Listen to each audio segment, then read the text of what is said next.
Голем број мали, средни и големи компании во последните неколку дена останаа без струја поради неплатени сметки. Сопствениците се жалат дека досега Евана кон нив имала каква таква толеранција, но сега парите ги бараат веднаш по добивањето на сметката.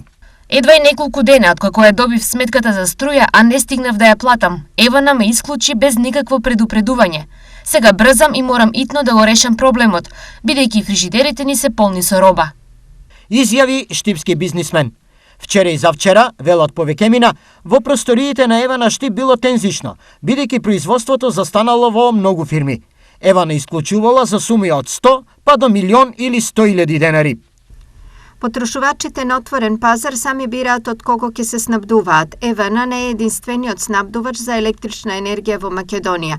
Постојат и други снабдувачи, а секој од нив го задржува правото за исклучување на своите корисници. Според законските одредби, корисникот кој го пречекорува рокот за плаќање на фактурата за потрошена електрична енергија ги исполнува условите за исклучување. Овој рок е наведен во самата фактура. Новиот ригорозен став на Евана кон неплатените сметки ќе ги натера сите дисциплинирано да го подмират долгот, но прашањето е дали сите ќе успеат.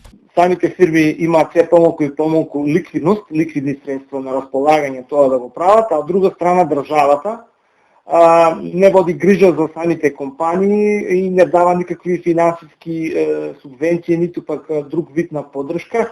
Така да можеме да кажеме дека голем дел од фирмите кои што работат на границата на рентабилноста и ќе се соочат и со навистина проблеми од аспект на навремено плаќање на долговите. Оваа состојба само покажува колку на фирмите им е потребна ветената и очекувана владина помош поврзана со струјата.